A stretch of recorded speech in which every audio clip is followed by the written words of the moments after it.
Fala galera, aqui é o Pedro Ghost e hoje, nesse meu primeiro vídeo, eu decidi ranquear todos os jogos que eu joguei nos últimos 5 anos. De início eu achei que não seria muita coisa, até eu começar a contar. E digamos que totalizou em 28 jogos. Então sim, esse vídeo vai ser mais longo, mas eu prometo deixar ele o mais interessante possível. Antes de começarmos, só alguns avisos rápidos sobre o ranking. Jogos mobile e jogos que considero que não joguei o suficiente para opinar estarão fora dessa lista. Então Clash Royale tá proibido. Além disso, coletâneas como Ace Attorney Trilogy, Crash Bandicoot Trilogy e outras serão contabilizadas como um jogo só, para evitar repetições e para esse vídeo ele não ser prolongado de maneira desnecessária. E por último, o aviso mais importante. Apesar de eu ter considerado a gameplay, a música e o design, o que mais pesou para mim nesse ranking foi o quanto eu me diverti e o nível de imersão que cada jogo me trouxe. Por essa razão, esse ranking será totalmente pessoal e você tem total direito de discordar e gostar de jogos que eu não gostei. Então eu só peço respeito comigo e com o pessoal dos comentários. Dito isso, bora começar esse ranking!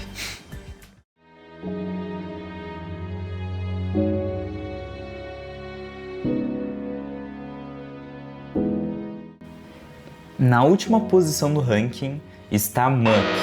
Não esse aqui. Muck é um jogo de sobrevivência roguelike gratuito, onde o objetivo é sobreviver o máximo de dias possíveis em uma ilha até conseguir construir um navio e fugir de lá. O jogo surgiu a partir de um desafio imposto ao criador, que o desenvolveu em cerca de um mês. Eu conheci Muck por meio de alguns amigos meus que me chamaram para jogarmos juntos. Confesso que nas primeiras horas eu até me diverti, mas depois de morrermos várias vezes, a experiência foi ficando mais cansativa até pararmos de jogar. Muck está na última posição, principalmente por conta do visual e da dificuldade que tive em me manter engajado jogando. Ele não funciona muito bem para quem quer jogar mais casualmente, já que os monstros vivem destruindo suas construções. No fim das contas, eu acredito que eu simplesmente não faça parte do público-alvo desse jogo. Muck parece muito mais um presente aos fãs do developer e uma maneira dele ganhar mais experiência em programação e testar seus próprios limites.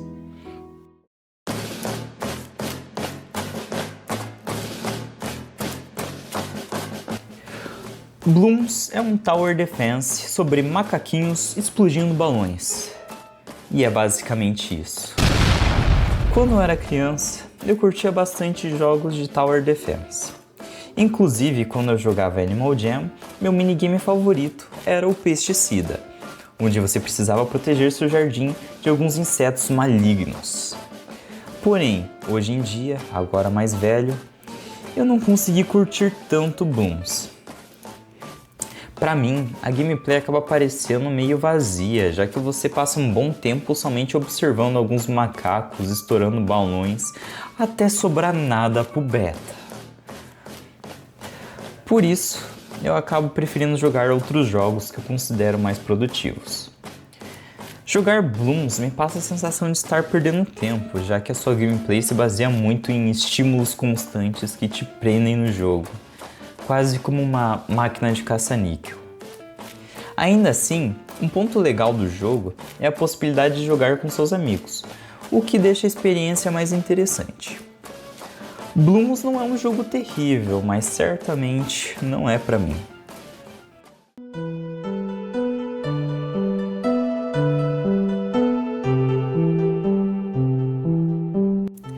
Na próxima posição do ranking está Momodora 3. Momodora 3 é um jogo de plataforma clássico com elementos de Metroidvania.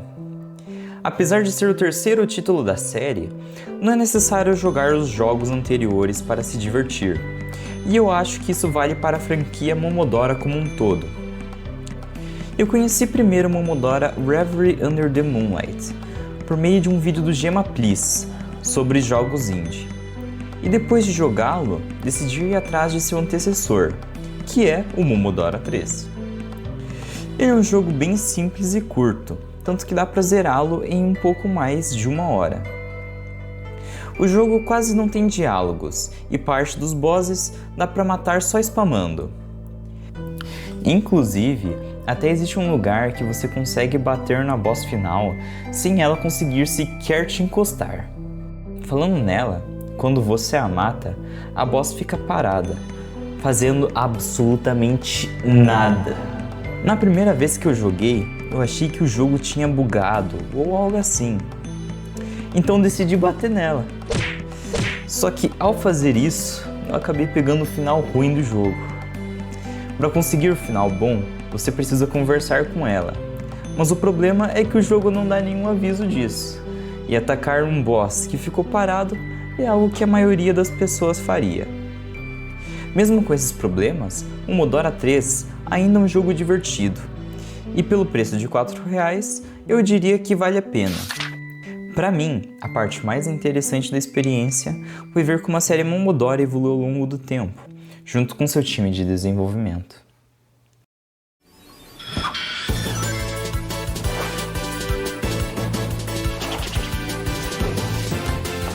Na próxima posição no ranking está Sonic Origins. Sonic Origins reúne os 4 primeiros jogos do Sonic, mas aqui eu irei falar somente de Sonic the Hedgehog e Sonic CD, que foram os únicos que eu terminei. A arte e as animações desses jogos são facilmente o ponto alto para mim, sendo provavelmente a parte que eu mais curti neles. Porque, sendo bem sincero, eu não fui muito fã da gameplay. Eu não consegui enxergar a magia que muita gente vê em Sonic. Cringe! A pior parte, com certeza, foi as fases aquáticas do primeiro jogo, porque elas são um porre.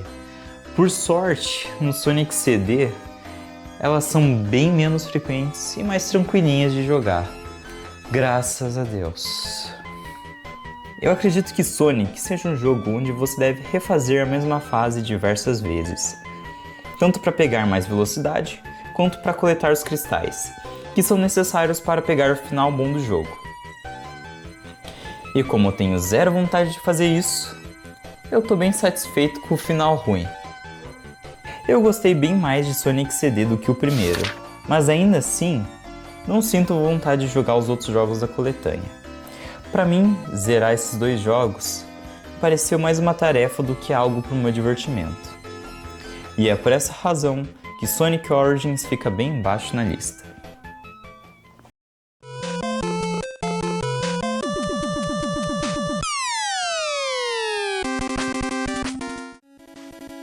Mega Man Legacy Collection reúne os 6 primeiros jogos do Mega Man.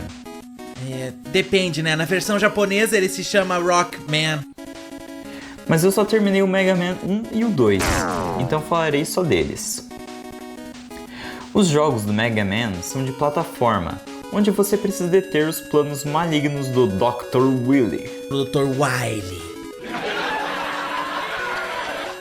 No início de cada jogo, você escolhe qual boss enfrentar primeiro, o que já é bem maneiro. Mas o mais legal é que quando você derrota um dos chefões, o Mega Man ganha uma nova arma que poderá ser usada nas próximas fases.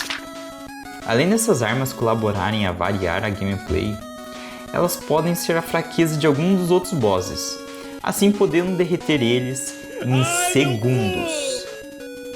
Eu sinceramente curti bem mais Mega Man do que Sonic, principalmente por causa dessa mecânica de descobrir as fraquezas dos inimigos e ir facilitando as próximas fases com os poderes que você vai adquirindo. Eu não sei dizer qual desses 2 Mega Mans é o meu favorito, porque pra mim eles são bem equivalentes. Tipo, o segundo é bem mais bem feito que o primeiro, mas tem um final que é mega sem sentido. Do nada o Dr. Willy vira um alien. GTA Alien. Aliens comeram a minha xoxota premiada. E depois que se derrota ele, descobre que tudo aquilo era uma ilusão. Tipo, mano, o que foi aquilo? Já o primeiro Mega Man, né, tem um final mais bonitinho e além disso eu curto mais as armas que tem nele. No geral, os dois são legais, mas eu acho que não me apeguei tanto a eles porque eu acabei rushando os dois. E bom, se você quiser ver mais coisas sobre Mega Man 1, tem esse vídeo muito zica do Rafainha Host, onde ele fala bem direitinho sobre o jogo.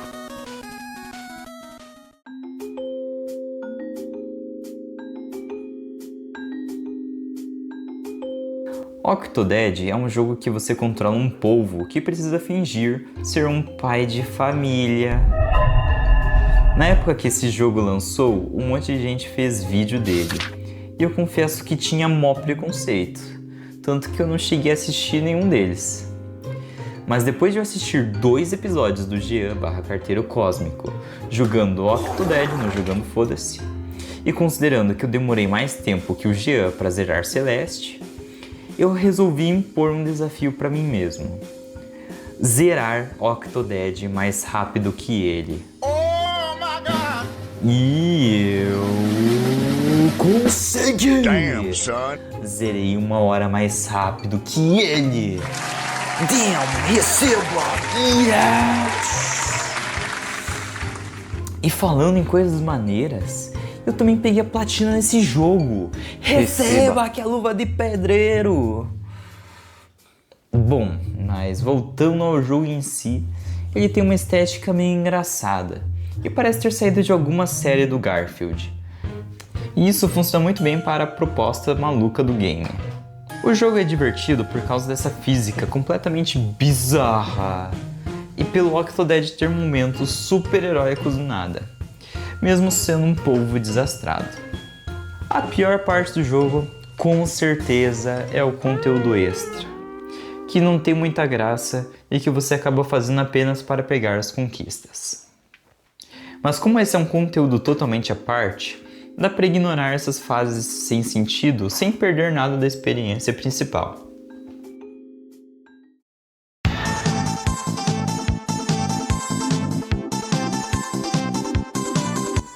Railgunners é um shooter que ainda está em acesso antecipado e eu conheci ele através de um vídeo do Gema Please, que caso você não conheça, é a mulher das thumbs do Jogando Foda-se. No jogo, você pode escolher entre 3 personagens, os quais possuem mecânicas diferentes entre si e que podem ser aprimorados conforme você for progredindo no jogo. É um jogo bem rapidinho e divertido, tanto que eu zerei em 2 horas e ainda peguei sua platina, que é basicamente ganhar todas as fases. A fase final é disparada a mais difícil do jogo, mas depois de algumas tentativas você consegue zerar. Mesmo estando em acesso antecipado, Railgunners já consegue entregar uma experiência bem divertida. A única coisa que eu realmente achei chata é que toda vez que você morre, você tem que ouvir um diálogo longo explicando a mecânica de morte. Algo que deveria acontecer somente na primeira vez que você morre. Mas como o jogo está em acesso antecipado, eu acredito que isso vai ser corrigido quando ele for finalizado.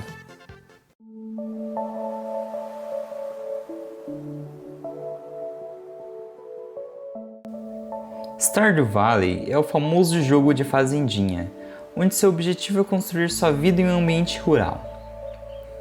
Esse jogo te dá várias opções do que fazer durante seu dia, como cuidar da plantação e dos animais, conversar com os moradores da vila, sair para minerar, lutar contra monstros, desmatar a floresta amazônica ou pescar, que na minha opinião é a parte mais divertida do jogo. Eu fiquei com vontade de jogar Stardew Valley depois de acompanhar boa parte da aventura de Marcelão no canal do Pisca Games, porque era muito divertido acompanhar o dia a dia em Cameland, a fazenda de Marcelão. Como pontos positivos desse jogo, nós temos a pixel art, que é bem bonitinha, temos músicas que tem uma vibe agradável, as interações com os personagens e os animais são bem interessantes, e claro, também temos a pesca, que como eu disse, é a melhor coisa que tem no jogo. Só que conforme eu fui jogando mais e mais horas do jogo, eu acabei me cansando na mesma rotina de sempre. Todo dia tendo que colher a plantação, plantar novas sementes, molhar as sementes e, por fim, fazer uma atividade que irá te render o dinheiro daquele dia, que na maioria das vezes acabava sendo a pesca, porque, como eu disse, é a melhor parte do jogo. Aos poucos eu fui jogando cada vez menos, até parar de vez. Eu acho que em algum momento eu vou acabar retomando a minha jogatina de Stardew Valley, mas hoje eu prefiro jogar outros jogos que me interessam mais.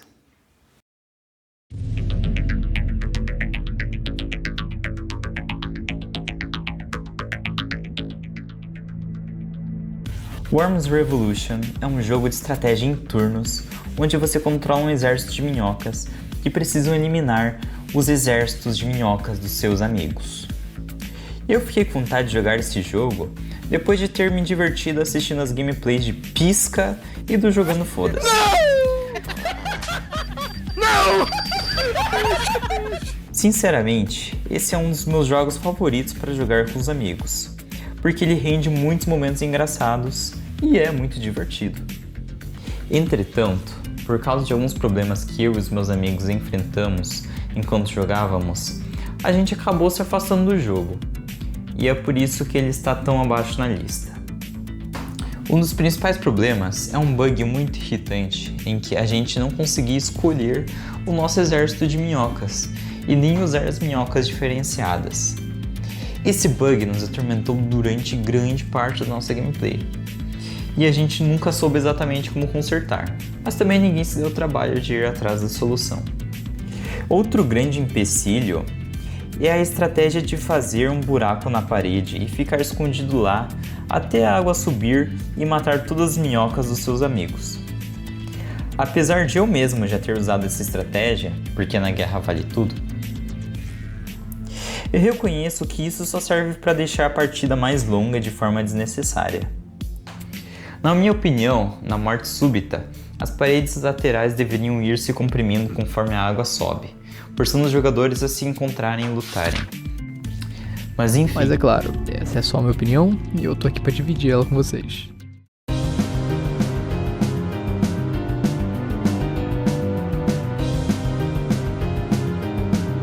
Momodora Reverie Under the Moonlight é a sequência de Momodora 3 e continua sendo um Metroidvania de plataforma 2D, só que agora com gráficos, música e gameplay aprimorados. Como eu disse antes, eu conheci esse jogo pelo Gema Please, também conhecido como Adam Sandler brasileiro. E bom, de início eu confesso que eu não curti tanto jogar, mas isso foi mais por skill issue da minha parte, já que esse foi o primeiro Metroidvania que eu joguei. Depois que eu peguei o jeito da gameplay, o jogo fluiu e aí eu consegui me divertir bastante. É muito satisfatório bater nos inimigos desse jogo. A fase aquática é uma delícia de se jogar, e a segunda mecânica que você adquire lá pela metade do jogo é bem maneira, e foi uma ótima surpresa quando eu consegui ela. A trilha sonora é da hora e a arte do jogo é bem bonita. E não, eu não estou falando isso pelo Big Chest Ahead, mas sim porque eu realmente curti a pixel art desse jogo. Até porque, caso você não tenha percebido, eu amo pixel art. Pra mim, um dos momentos mais zicas desse jogo é a luta contra a Pardoner Fennel, que é um belo exemplo de como esse jogo sabe brilhar. Uma luta emocionante, arte elegante e uma trilha sonora de arrepiar. E se você ficou interessado em jogar Momodora, fica o aviso. Esse jogo também tem final bom e final ruim. Para pegar o final bom, você precisa encontrar uma arma especial que fica debaixo de um moinho, que você tem que fazer girar para conseguir acessar o item. E agora vem um relato de uma burrada minha. Por algum motivo, quando eu fiz o moinho girar, eu simplesmente não reparei que tinha aberto um caminho secreto. E eu fiquei tipo, ué, nada mudou? E, mano, eu fui lá e segui a minha jornada, né? Mal sabia que isso tinha me custado o bad ending.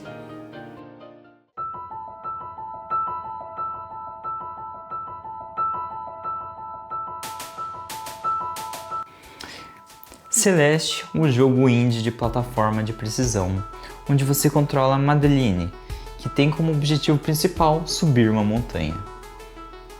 No caminho dessa jornada, ela enfrenta vários desafios, lida com suas próprias sombras e cata diversos morangos.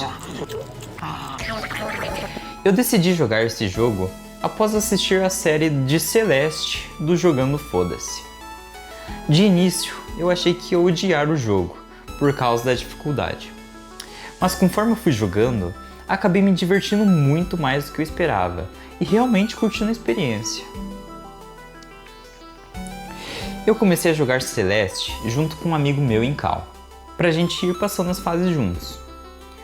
Só que, por causa das minhas habilidades incríveis de atrasadinho, eu sempre ficava mais tempo preso numa fase do que ele, e acabei terminando o jogo bem depois.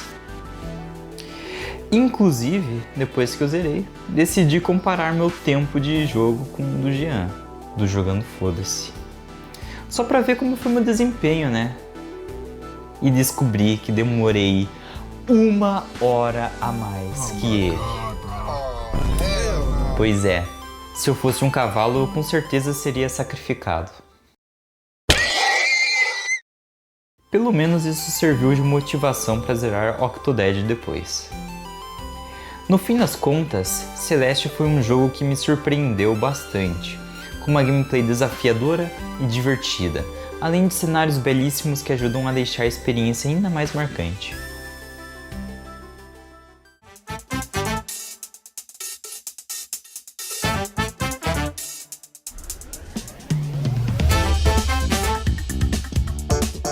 Ultimate Chicken Horse é um jogo de plataforma multiplayer onde o objetivo é simples. Você precisa atrapalhar seus amigos para que eles não cheguem na linha de chegada enquanto você tenta ser o primeiro a completar a corrida. Esse é um ótimo jogo para jogar com os amigos, porque ele gera uma quantidade absurda de momentos engraçados e uma competitividade insana. Eu até arrisco dizer que os bugs e o lag muitas vezes deixam de ser um problema e acabam adicionando ainda mais momentos absurdos e divertidos à gameplay. A estética e as músicas do jogo ajudam muito a reforçar a ideia de que tudo ali é uma corrida boba e caótica entre amigos, o que combina perfeitamente com a proposta do jogo.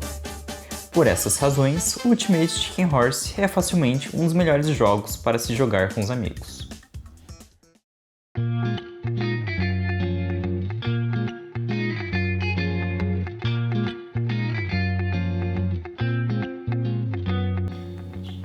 Endless Monday: Dreams and Deadlines é uma visual novel indie que conta a história de Penny, uma funcionária corporativa que deixou para terminar todos os seus trabalhos para a última hora e agora precisa resolver tudo em apenas um final de semana. Eu conheci esse jogo pela Steam e, como eu tinha acabado de terminar Ace Attorney, resolvi dar uma chance. E ainda bem que dei, porque ele é um jogo bem tranquilinho e gostosinho de jogar, cheio de situações absurdas que acabam servindo de inspiração para Penny. O jogo tem vários finais diferentes, sendo que a maioria deles é para ser divertidinho e descontraído. E eu sei disso porque eu peguei todos os finais e ainda assim conquistei a platina. E Essa é a diferença do fã pro fanboy. Um dos meus finais secundários favoritos é o Penny Advogada de Primeira, onde ela é demitida do trabalho, mas acaba virando uma advogada de primeira. Ou melhor, uma Ace Attorney. Referências. Uma parte que realmente me surpreendeu foi quando do nada a gameplay muda e você entra no minigame por causa de uma situação extremamente absurda, que eu não vou spoiler aqui. Justamente por ter sido algo totalmente inesperado, acabou sendo um dos momentos em que eu mais me diverti no jogo. Além disso, o jogo já vem com uma DLC gratuita chamada Overdrive, que também é maneira e refina alguns aspectos da experiência. No geral, Endless Monday é um jogo muito maneiro e dá pra sentir que foi feito com bastante carinho. E só pra fechar, enquanto eu terminava o roteiro desse vídeo, foi anunciada a sequência de Endless Monday, o que é bem legal e ainda serve como incentivo para quem quiser jogar o primeiro.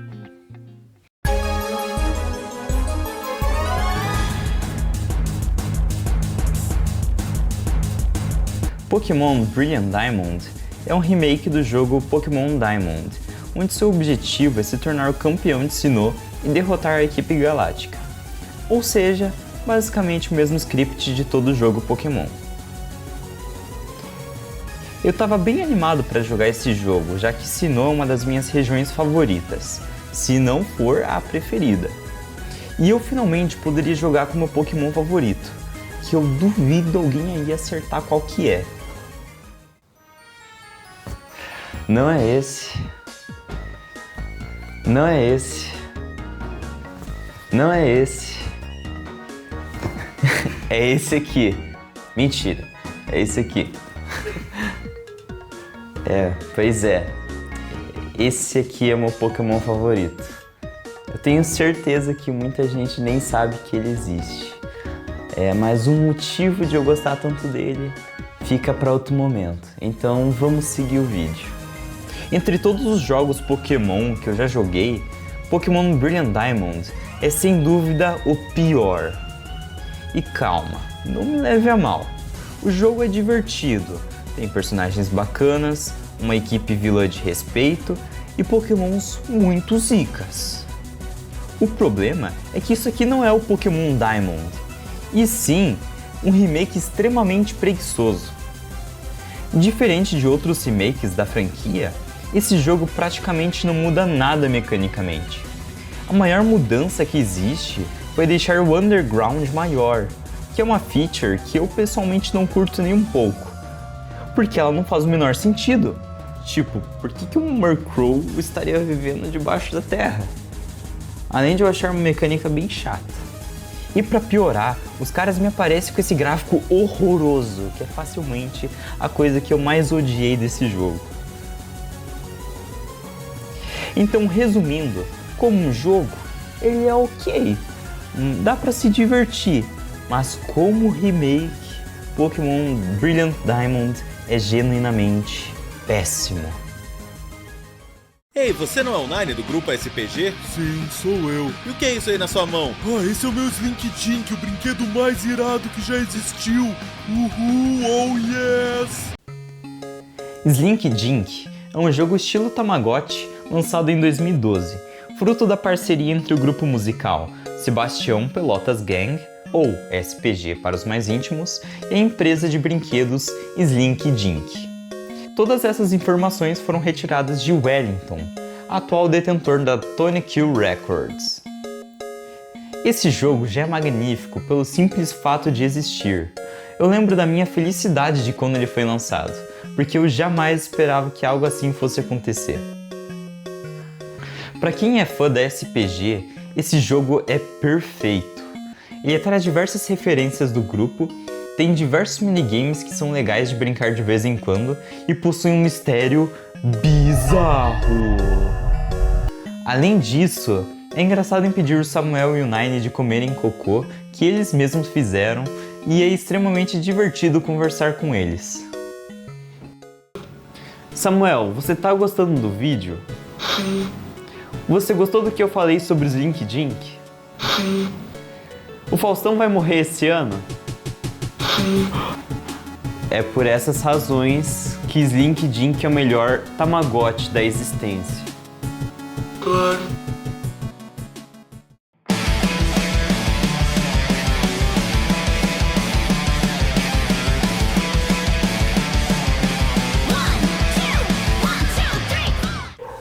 River City Girls é um jogo beat'em up que dá pra você jogar sozinho ou com algum amigo.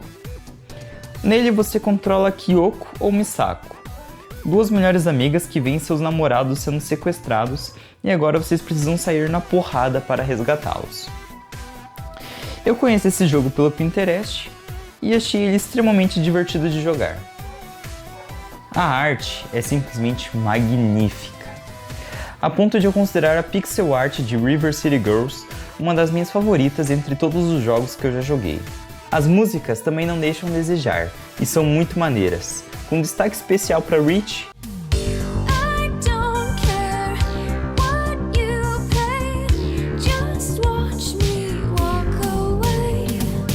e The Hunt, que é a minha favorita do jogo.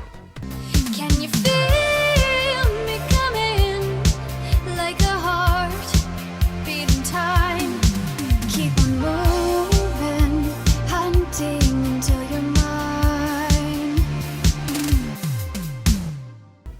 Inclusive, até existe um item que quando você equipa, te dá um bônus de 10% de dano sempre que você luta em uma área tocando música com lírica.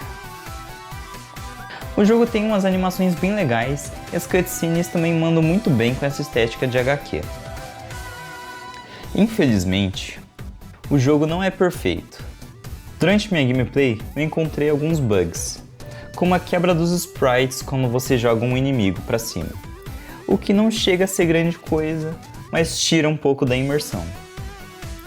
Além disso, eu achei o primeiro final meio meh, já que ele quase é um bad ending. E para você pegar o final bom, você precisa derrotar um boss secundário no pós-game, o que na minha opinião não foi uma escolha muito boa. Mesmo assim, River City Girls é um jogo extremamente divertido. Eu gostei tanto que eu zerei 2 vezes, uma sozinho e outra com um amigo, e ainda peguei a platina.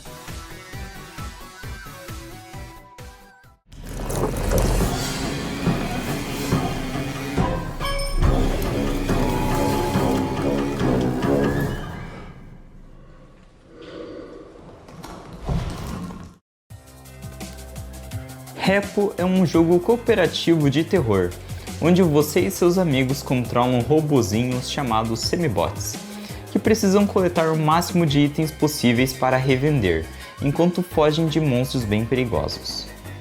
Eu conheci esse jogo por causa dos meus amigos, e sinceramente, entre todos os jogos multiplayers que eu já joguei, esse é um dos mais divertidos. Ele rende diversos momentos caóticos e engraçados, e é bem difícil enjoar dele. E mesmo que isso aconteça, não tem problema, porque o Repo recebe atualizações constantes, que sempre ajudam a renovar a experiência e melhorar o jogo. Eu tenho muito respeito pela equipe de desenvolvimento, porque eles mostram parte do processo de criação e dá pra ver que o jogo é feito com muito carinho. Eles realmente parecem querer entregar a melhor versão possível dele. E a estética meio boba misturada com o terror combinou perfeitamente com a proposta. Isso deixa os sustos mais leves e os momentos com os amigos ainda mais engraçados do que seriam.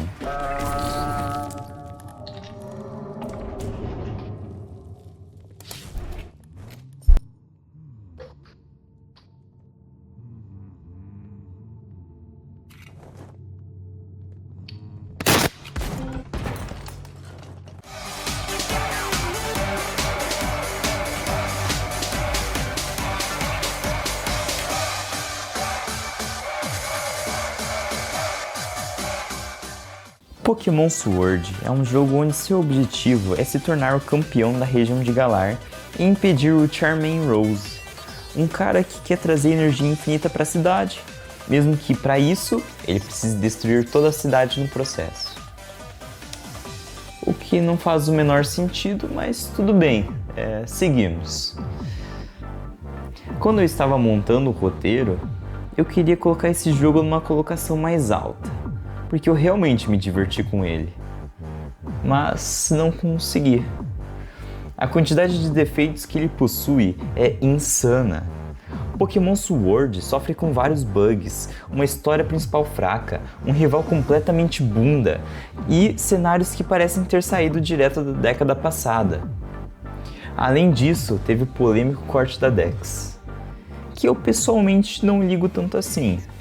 Já era algo esperado, uma vez que ultrapassamos os 1000 Pokémons, e programar tudo isso seria trabalhoso demais.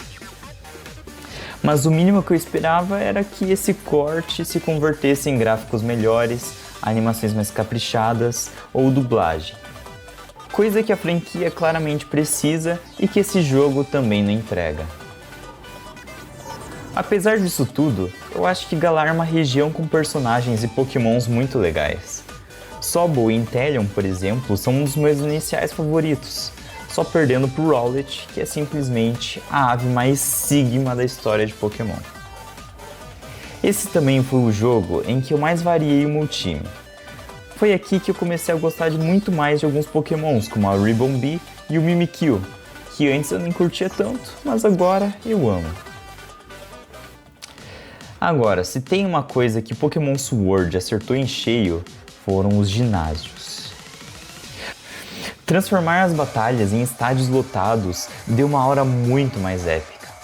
E a música é facilmente uma das melhores músicas de batalha da franquia. Ela te deixa super hiper animado a ganhar a luta. Eu só não curto muito os Trials e nem o uniforme dos líderes de ginásio. Mas tirando isso, os ginásios são nota 10. No fim das contas, Pokémon Sword é um jogo bem divertido. Provavelmente o jogo de Pokémon em que eu mais me diverti jogando. Mas, infelizmente, ele tem tantos problemas que acaba não conseguindo brilhar entre os outros jogos da lista.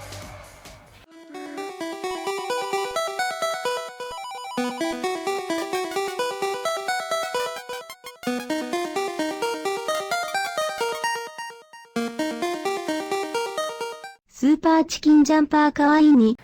Super Chicken Jumper é um runner/shooter inspirado no jogo do dinossauro do Google.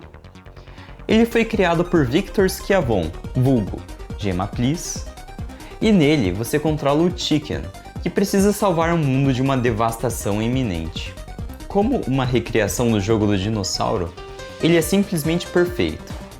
Ele pega aquele conceito simples e expande para algo mais desafiador, divertido e engraçado. Esse foi um dos primeiros jogos que eu decidi tentar platinar, e foi um desafio enorme. Não é nada fácil conseguir a maioria das conquistas, mas depois de muito esforço, eu consegui. E essa é até hoje a platina que eu mais tenho orgulho, porque foi a que eu mais me dediquei. Esse jogo é muito importante para mim, porque ele foi uma das minhas principais inspirações a seguir o rumo da programação. Foi ele que criou a primeira fagulha do sonho de criar meus próprios jogos. E por todos esses motivos, com muito carinho, deixo esse jogo na 10ª posição.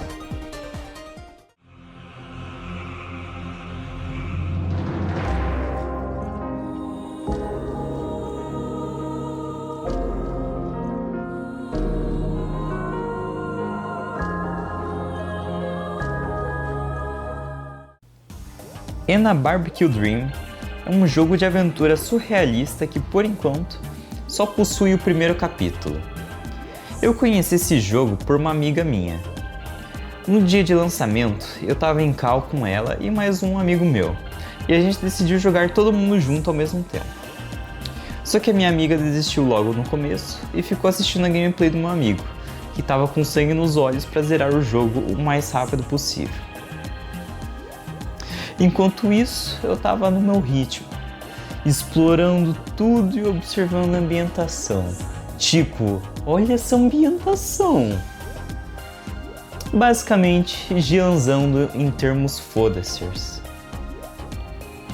No meio dessa minha exploração, eu acabei encontrando Monkey Junk, que é um segredo super secreto do jogo. E o mais absurdo é que eu achei ele sem nem saber que existia. Quando eu percebi que ele falava um diálogo novo toda vez que eu interagia, eu decidi ficar conversando com ele até alguma coisa acontecer. E eu fiquei lá por muito tempo, até eu desbloquear uma conquista. Pra mim, aquele momento foi lendário. E foi isso que me motivou a platinar o jogo depois.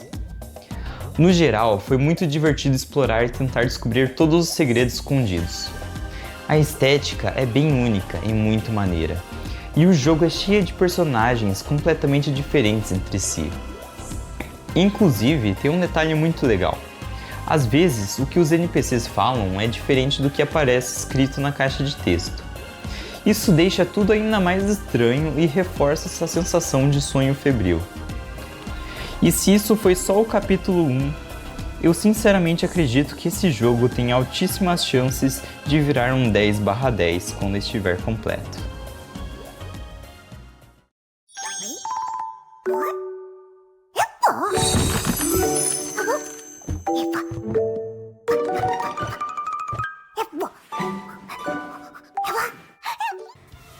Pokémon Let's Go Eevee é um jogo onde seu objetivo é derrotar Elite Four ao lado do seu parceiro Eevee e deter a equipe Rocket. A maioria dos jogos Pokémon sempre acaba sendo divertido, e esse aqui não é exceção. O Let's Go foi o primeiro jogo da franquia onde você podia ver os Pokémon selvagens andando pelo mapa. Foi uma adição muito bem-vinda e que depois acabou virando padrão na série. E um detalhe muito legal é que os Pokémon Shiny já aparecem direto no mapa.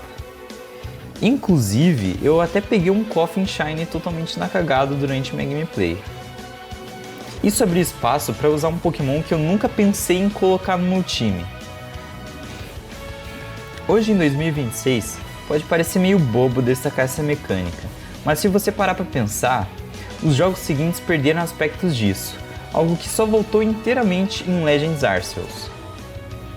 Além disso, Pokémon Let's Go possui gráficos bem bonitinhos para o padrão Pokémon, e vários treinadores de canto, inclusive líderes de ginásio, receberam melhorias no design, o que eu achei muito zica.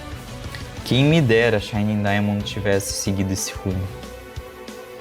Outra coisa muito legal é poder andar com seus Pokémons fora da Pokébola, e até usar alguns como montaria. Tipo, olha esse Venossauro saltando! Que coisa mais linda! Mas o jogo não é perfeito.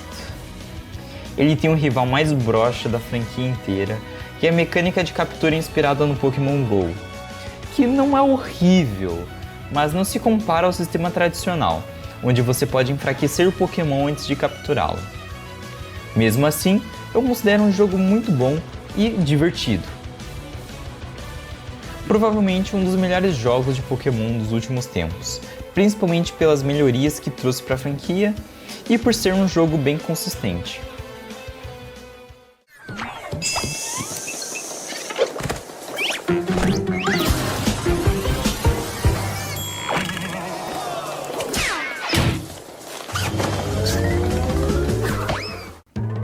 Crash Bandicoot Insane Trilogy é uma coletânea dos 3 primeiros jogos de plataforma da franquia, agora com gráficos remasterizados.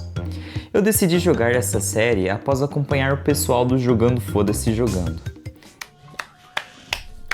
Foda-se os baianos! Que porra é Eu falei, os baianos estavam me hackeando durante a gameplay! com essa mensagem? Acho que já ficou bem óbvio qual é o canal que eu mais acompanho no YouTube. Crash Bandicoot é uma franquia extremamente divertida, seja pelo seu design mais bobo e cativante, Vou bimbar. ou pela gameplay desafiadora e viciante. As músicas também são muito memoráveis e icônicas, com algumas que ficam na cabeça durante dias. Eu joguei a trilogia inteira e, pra mim, o primeiro é o mais desafiador. O segundo é o mais sem sal, vamos dizer assim. O que não significa que ele seja ruim, mas comparado aos outros dois, ele acaba não se destacando tanto. Já o terceiro tem um foco muito maior na diversão, e é por isso que é o meu favorito. Então é nele que eu vou me aprofundar mais. Crash Bandicoot 3 inova bastante na variedade de fases e mecânicas. Tem os mapas clássicos de plataforma, fases de montaria, a pedra rolante vindo atrás de você, fases aquáticas, fases de avião e fases de corrida, que são facilmente as mais difíceis. Quem fez aquilo claramente não tinha amor no coração. Além da variedade de mapas, o Crash também ganha várias habilidades novas, como planar no ar, pulo duplo e a lendária bazuca, que é simplesmente a habilidade mais divertida, maneira e quebrada do jogo. Sendo assim, concluímos que Crash é melhor que Sonic. Falei fatos! Who are you? I am Steve. Minecraft recusa apresentações. Esse é simplesmente o jogo mais vendido do mundo e que fez parte da infância de muita gente, inclusive da minha. Lá em 2012 eu comprei um Xbox 360 só para jogar Minecraft, e foi o único jogo que eu joguei nele, porque o resto dos jogos eu jogava na casa do meu primo. Na época eu não ligava tanto para videogames, eu só fui começar a jogar outros jogos mesmo lá para 2022, o que é bastante tempo depois. Mas enfim, voltando ao assunto, Minecraft é um jogo clássico, provavelmente o maior representante do gênero sandbox, tanto pela sua popularidade quanto pelas infinitas possibilidades que ele te oferece. O único limite é a sua imaginação. Até uns anos atrás, eu achava que o Minecraft estava indo para um mau caminho, porque muitas atualizações não eram tão impactantes quanto as antigas. Só que agora ele tem de tudo para voltar aos trilhos. Com o lançamento de Hytale, seria natural eles começarem a entregar mais novidades. E ano passado, a gente recebeu uma boa quantidade de conteúdo. Se juntarmos todos os drops que tivemos, a adição de novos recursos ficou quase que equivalente com o Nether Update, que na minha opinião, foi o melhor update que o jogo já teve.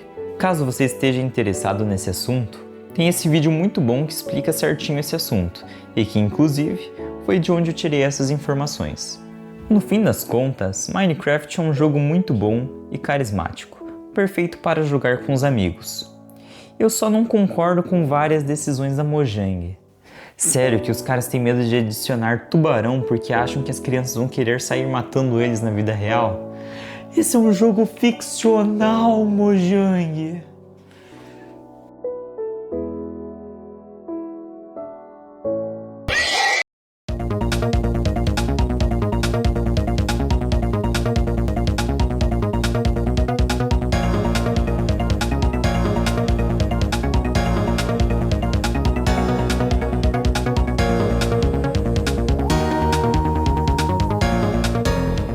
Ghost Trick é um jogo de puzzle onde você acompanha a história de Cecil, um fantasma que procura descobrir quem ele era e por que foi morto. O jogo foi desenvolvido pelo criador da série de Ace Attorney, e dá para perceber isso tanto no estilo da escrita, quanto em algumas referências espalhadas aqui e ali. Inclusive, eu descobri esse jogo pelo Pinterest, que é meio aleatório, mas foi um belo achado. Eu gosto muito de Ghost Trick. Ele tem um lugar especial no meu coração, e por isso acabou sendo o primeiro jogo que eu platinei na vida. Durante o jogo, você utiliza várias mecânicas chamadas de Powers of the Dead, ou Poderes dos Mortos. Entre elas, tem a possessão, que te permite manipular objetos, a habilidade de viajar entre linhas telefônicas, que te possibilita se mover entre diferentes locais, e por fim, o poder mais maneiro de todos, a viagem no tempo. Você pode voltar 4 minutos antes da morte de alguém com quem você entrou em contato e tentar impedir que essa pessoa morra. O jogo tem uma história muito boa e intrigante, que realmente te deixa instigado a solucionar o mistério. Além disso, a trilha sonora é excelente e você ainda pode escolher entre ouvir a versão clássica ou remasterizada. Eu, pessoalmente, prefiro a clássica, mas isso vai do gosto de cada um. Minhas músicas favoritas são os temas de Lini,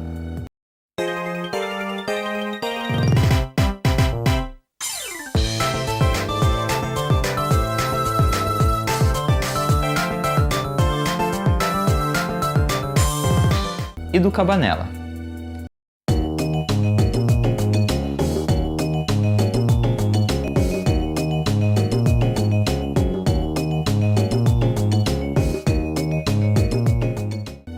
Que inclusive são os meus personagens favoritos, juntos com o Cecil. Mas a Lini é disparada melhor, porque ela proporciona vários momentos divertidos. E também acaba morrendo umas 15 vezes durante a gameplay. Pois é, essa mulher precisa ter mais cuidado. Resumindo, Ghost Trick é um jogo extremamente divertido, com um suspense muito bem construído e personagens muito carismáticos.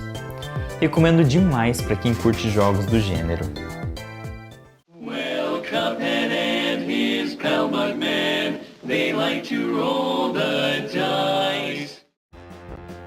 Cuphead é um jogo de ação totalmente focado em batalhas contra chefes, com uma estética inspirada nos desenhos dos anos 30. A história é bem simples e direta ao ponto, mas cumpre muito bem o papel de contextualizar de forma humorada o porquê da gente sair enfrentando essa cacetada de gente. Quando Cuphead lançou, minha prima me mostrou um vídeo da gameplay. Eu lembro vividamente da fase do mausoléu e de eu ficando todo cagado de medo, pedindo pra ela tirar o vídeo. Bons tempos. Anos depois, eu decidi comprar o jogo e zerá-lo com um amigo meu, o que foi um desafio enorme, principalmente porque eu tava lá pra atrapalhar. Mas mesmo assim a gente conseguiu, e foi uma experiência muito divertida. E eu nem preciso dizer que os visuais e trilha sonora desse jogo são impecáveis. Os caras até se deram um trabalho de desenhar tudo à mão. Pensa no trampo absurdo que eles tiveram. A própria história de criação do jogo também é uma fofura, já que ele nasceu de uma promessa entre dois irmãos que queriam criar um jogo baseado nos desenhos antigos. O que deixa tudo nesse jogo ainda mais especial. Eu acredito que Cuphead seja provavelmente um dos jogos mais perfeitos que já existiram. Claro, existem alguns bugs aqui e ali, mas isso todos os jogos têm. Fora isso, eu sinceramente não consigo ver como ele poderia ser melhor. Esse jogo é tão único e executa sua proposta de maneira tão excelente que eu acho difícil outro jogo do mesmo estilo alcançar o nível que Cuphead alcançou. E é por isso que Cuphead recebe uma nota 10 de 10.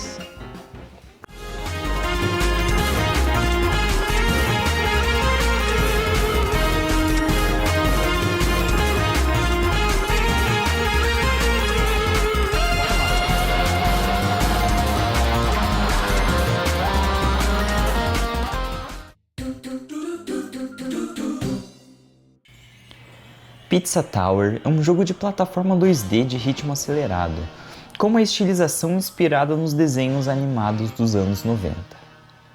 Nele, acompanhamos a história de Pepino, um pizzaiolo afundado em dívidas, e por causa disso é ameaçado por Pizza Face, o antagonista do jogo, que quer destruir sua pizzaria. Tudo isso é apresentado logo na intro, marcada por cenas frenéticas, expressões exageradas e uma música super energética, que já deixa bem claro o quão caótico esse jogo vai ser. Basicamente, todas as fases seguem uma estrutura parecida. Você entra em uma sala, sai quebrando todo mundo na porrada, salva alguns ingredientes, acessa algumas áreas secretas e avança até chegar no Pillar John e derruba ele. E é aí, meus amigos, é aí que mora o perigo. Porque it's pizza time, baby! Quando isso acontece, você tem apenas alguns minutos para escapar da fase o mais rápido possível, antes que o Pizza Face acorde e coma sua bunda de 24 maneiras diferentes. Essa parte é completamente caótica e realmente consegue te deixar nervoso, porque se o meninão aqui te pegar, você vai ter que refazer a fase inteira. Mas se você for hardcore das ideias, você pode fazer a segunda volta, onde o Pepino é teleportado de volta para onde o Pillar John estava e precisa voltar para a entrada de novo. Basicamente coisa de gente biruta. Apesar das fases seguirem essa mesma fórmula, todas são muito diferentes entre si, graças aos variados poderes que o Pepino pode adquirir, como virar um cavaleiro, um fantasma, uma caixa de pizza, comer a pizza do diabo, usar uma shotgun ou deixar o Gustavo e o Brick cuidarem da situação. Os bosses também são extremamente carismáticos e possuem batalhas bem distintas umas das outras. O meu favorito é o Vigilante, que tem até uma mecânica de desempate estilo faroeste. Eu também amo os visuais e as músicas desse jogo. Elas estão em outro nível. Eu sinceramente não consigo escolher uma favorita, mas eu destaco a Pip-Bot Factory.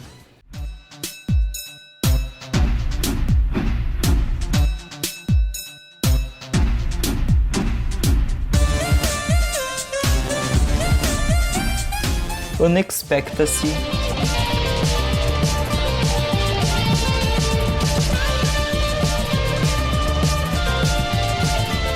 E Pizza Time.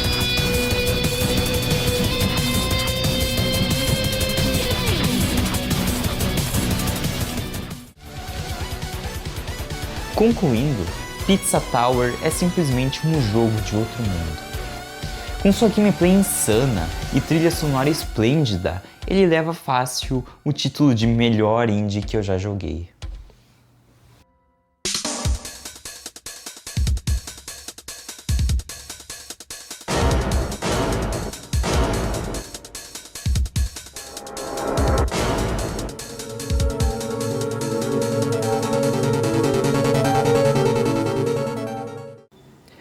Phoenix Wright Ace Attorney Trilogy é a coletânea dos 3 primeiros jogos da série de Ace Attorney, que contam a história do advogado Phoenix Wright por meio de uma visual novel de mistério.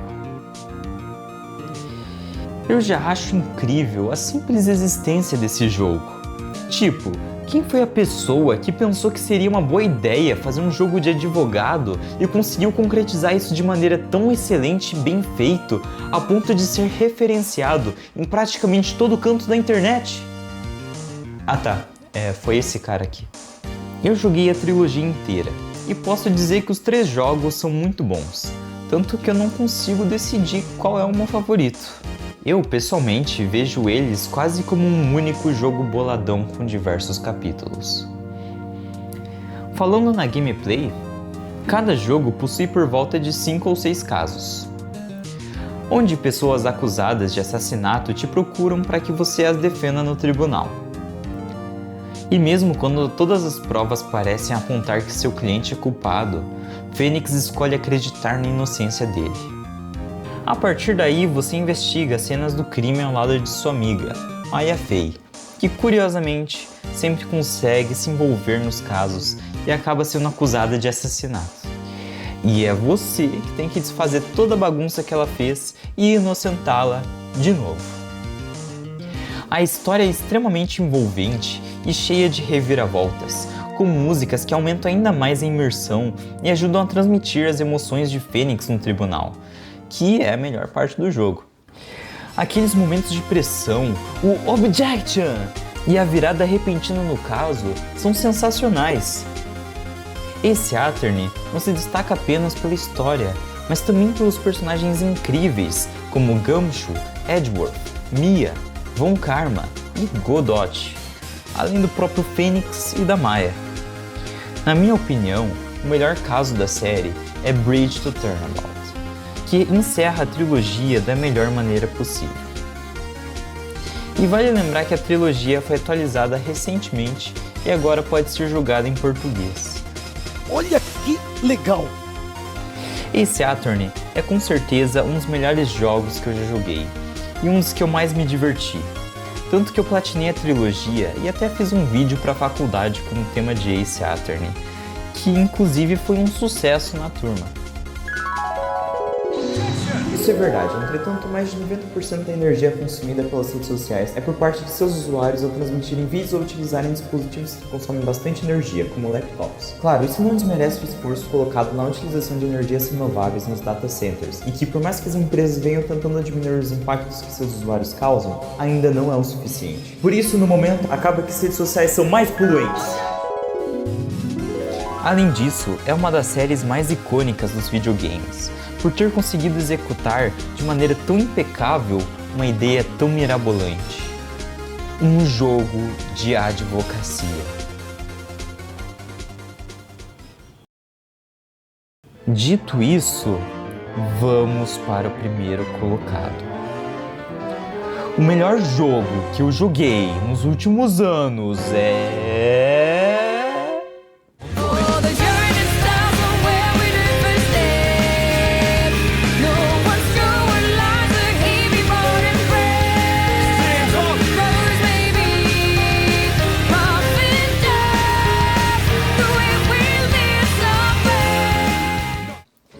Persona 3 Reload é o remake do terceiro jogo da série de RPGs Persona.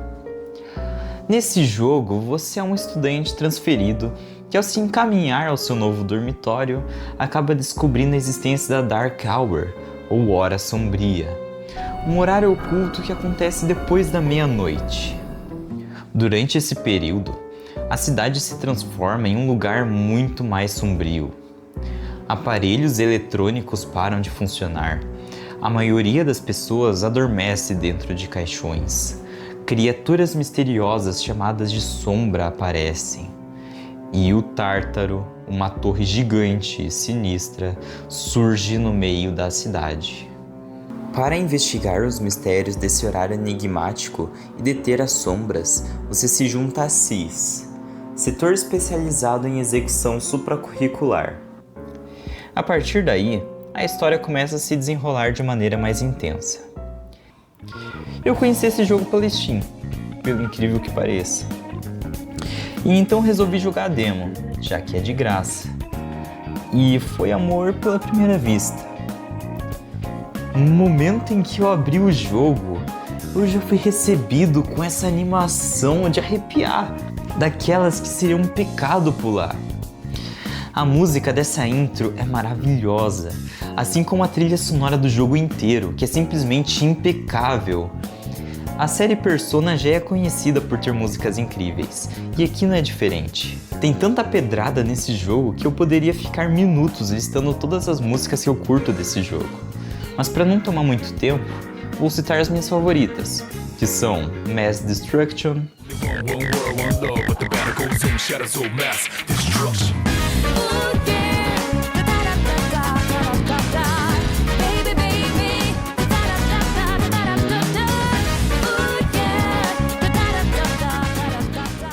e Color Your Night, que é a pura perfeição. Nothing comes between us. Dancing like ballerinas under the moonlight all night long. How these plain and simple scenes get painted so vividly by you. I just wanna stay with... Mas minha música favorita é com certeza Memories of You, a música dos créditos.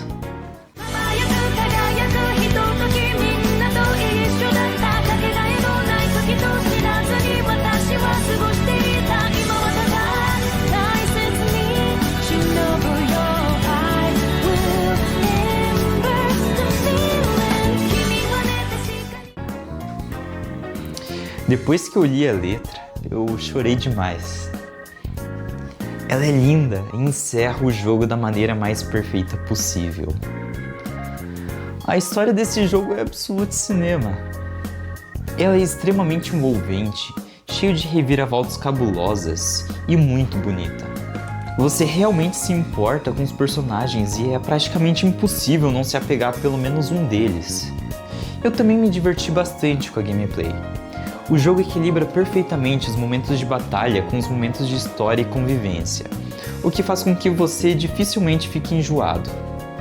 Resumindo, Persona 3 Reload é um jogo lindo em todos os sentidos, na estética, na trilha sonora e principalmente na história. É um jogo muito divertido nas batalhas contra as sombras, mas o que realmente marca são os momentos vividos com os personagens. Por reunir todas essas qualidades, Persona 3 foi o jogo que mais me deixou imerso e o que mais me emocionou. E é por isso que Persona 3 Reload é, sem sombra de dúvida, o melhor jogo que eu já joguei na vida.